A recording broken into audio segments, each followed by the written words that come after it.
Cash rate cuts by the end of the year. Let's have a look. Hello everyone, Florian here and welcome to another episode of HeiseSays. Grab your stein of coffee because, well, let's have a look at this article discussing CBA recommends cash rate cuts, or RBA cut the cash rate by the end of the year. Now, for those of you playing at home, you can see the cash rate. Well, we all know it. It's shooting up. This has been a delta change faster than any of us have experienced in a very long time. And, well, the media is quite concerned. So, a cash rate cut by the end of the year. What do you reckon? Before we even go through this article, let me know in the comments, either in the live chat when we're premiering this, or in the comments below if you think we'll see a cash rate cut by the end of the year. Wouldn't that be nice for everyone who's locked in, until 2024? Commonwealth Bank economists believe the RBA will pause its tightening cycle towards the end of the year, heralding a massive slump for 2023. Okay. So we're going to have a recession then. Commonwealth Bank has made a prediction which experts believe means we're heading for an economic slump.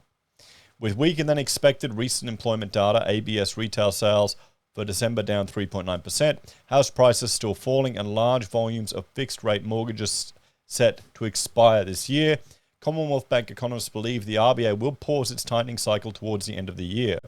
CBA is forecasting a soft landing in 2023 as household consumption slows, as evidenced in the bank's latest credit and debt card spending data, a recent report read. Annual GDP growth is expected to decline significantly to 1.1%. Okay, so not a recession technically, but we'll see. At quarter four, from 2.6% at quarter four 22. With falling inflation also setting the scene for the RBA to commence interest rate cuts in the back end of the year. Finance expert Dave Taylor of Taylor Advice said the CBA prediction would suggest the economy is about to tank. Top union bosses slam the RBA. Everyone is slamming the RBA. Australia's top union boss has slammed the Reserve Bank as being out of touch with the rest of the country and driving low-income earners into financial ruin.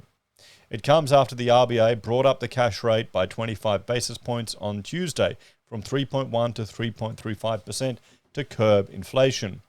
This marks the 9th time the interest rate has risen since May last year, with many Australian homeowners struggling to stay afloat. In all, the rate has jumped 325 basis points in just 279 days, rendering it the fastest and largest rate hike cycle on record. On record. Analysis from comparison website CanStar found that for the average Australian on a $500,000 mortgage, their monthly repayments have now jumped by $969 a month, or $11,000, pretty much $12,000 a year since May. For homeowners stuck, no, stop saying that. Badnews.com.au. It's not stuck. For homeowners who chose to have a $1 million home loan, they'll be lumped with an extra $1,939, $2,000 a month for the next 12 months.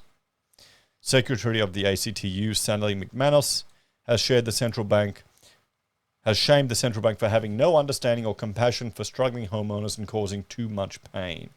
Well, they crashed the rate. The 0.1% rate was insanely low. Maybe they shouldn't have crashed it that much.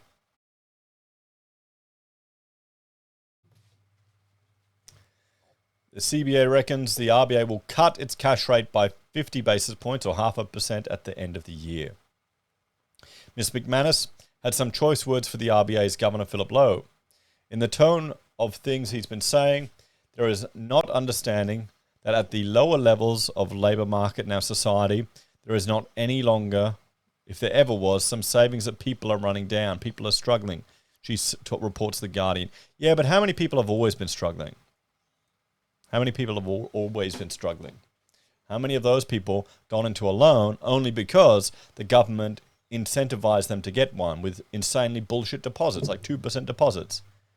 So, I mean, should you be angry at the RBA, or should you be angry at the government who created this mess and encourage people to get into these terrible situations? I mean, it's Everyone loves bashing the RBA at the moment, but we've got to look at what else is going on too. We are concerned, very concerned at the direction he indicated the RBA, are going and the dangers for the economy in doing that. Yeah, they're going to keep hiking. I'm very concerned that comes from a lack of appreciation of what is happening in parts of society, and that's putting too much pain on people and the effect that might have. Mr. Lowe all but warned that more rate hikes were on the way, saying on Tuesday this wouldn't be the last rate hike of the year. The board's priority is to return inflation to target, Mr. Lowe said. The board is seeking to return inflation to the 2 to 3% range while keeping the economy on an even keel, but the path to achieving a soft landing remains a narrow one. In January, the ABS found the annual rate of inflation was at 7.8%, marking the highest yearly increase since 1990. ACTU President Michelle O'Neill also lashed out at the RBA's latest move, warning that Australians were being pushed to their limits. The RBA has almost pushed Australian workers and the economy off a cliff. Well, depends who you talk to. It depends who you talk to. In a painful irony, the greatest cost of living pressure on too many Australian workers is now their mortgage repayments thanks to the RBA. We are now having 1 in 4 workers in this country skipping meals to get by, and an economy showing signs of weakness. When the curse is worse than the poison, we need a different cure. The union is calling for wages to grow in line with inflation to ease cost of living pressures and give homeowners a little extra money to give them breathing room on their mortgages. So we're going to go on a wage spiral. Wage growth is less than half the rate of inflation, and more needs to be done to get wages moving rather than having workers who are able to win modest pay increases have that stripped away further by rate rises, Ms. O'Neill said.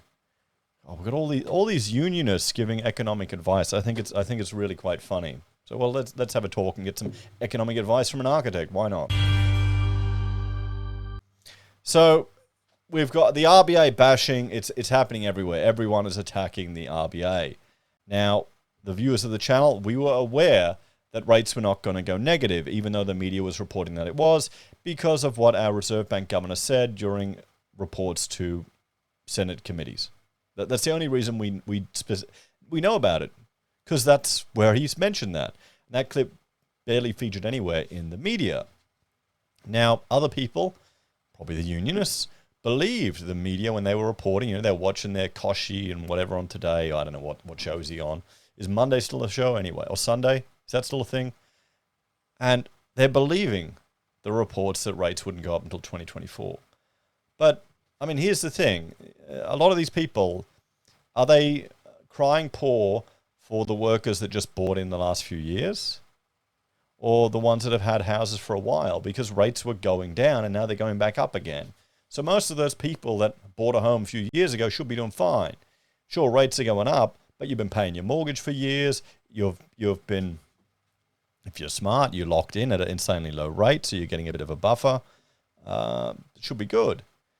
The people that FOMO'd in recently, the only ones I would say that are the ones right at the bottom of our social hierarchy and the poorest people are those that were incentivized by the government to get in. So rather than yelling at RBA, they should be yelling at the government. The previous government in particular, and this one, it's not much better. They're going to pump up the cost of housing even more. They're pushing for shared equity. This is who we should be angry at, the government, for their manipulation of the market. I mean, don't get me wrong, we should be pissed at the RBA, but just in general, this whole thing is a mess. No one's going to win. So, what do you think, guys? Should we all be bashing and laying in the RBA? But we're going to forget the real lesson we need to learn here. It's the government juicing up the sector and incentivizing people who probably were not ready to buy a house to get a house. You can't tell me someone with a 2% deposit is going to be in a situation where they can handle insane interest rate hikes like we've seen now. Okay? Anyway, it's all about winning votes. It's not about reality. Let me know your thoughts on this one, guys. Thanks for watching. Check out Heise BIM and Heise Does, other content I create. If you're a fan and want to support us, you can on YouTube or Patreon. Use our referral links, buy our pocket squares, or call us if you need an architect. Take care, guys. Have a great day, and keep an eye out for rate hikes.